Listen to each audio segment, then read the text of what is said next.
ఏపీలో 2,50,000 దొంగ పింఛన్లు. వెంటనే వాటిని విచారించి వాటిని తొలగించాలని సీఎం చంద్రబాబు ఆదేశించారు. 2,50,000 పింఛన్లు ఎలా గుర్తిస్తారు, వాటిని ఎలా తీసేస్తారు అనేవి ఈ వీడియోలో తెలుసుకుందాం. మీరు చేయాల్సిందల్లా ఒక్కటే, ఈ వీడియోను ఎక్కడ స్కిప్ చేయకుండా లాస్ట్ వరకు చూడండి. అప్పుడే మేము చెప్పే ప్రతి మాట మీకు బాగా అర్థమవుతుంది. అలాగే వీడియోను లైక్ చేయండి. మీరు చేసే ఒక్క లైక్ మాకు ఎంతో సపోర్టివ్గా అనిపిస్తుంది.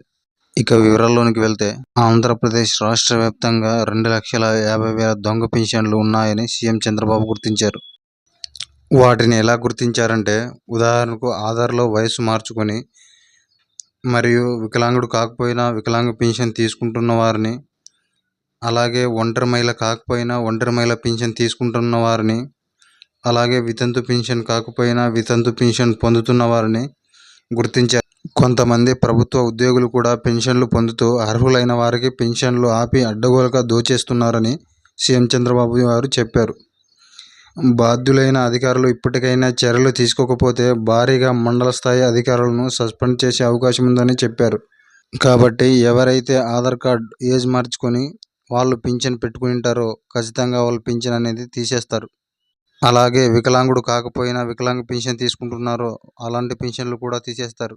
అలాగే ఒంటరి మహిళ కాకపోయినా ఒంటరి మహిళ పింఛన్ తీసుకుంటున్న వారిని కూడా తీసేస్తారు.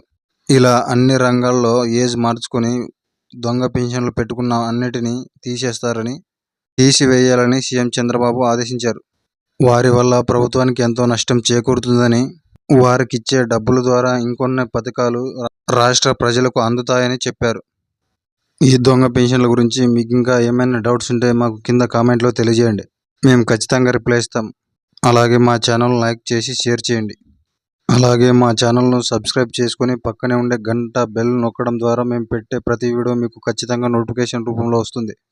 అప్పుడే మీరు ముందుగా చూడవచ్చు. కాబట్టి చూసే ప్రతి ఒక్కరూ ఖచ్చితంగా సబ్స్క్రైబ్ చేసుకోండి. Thank you for watching.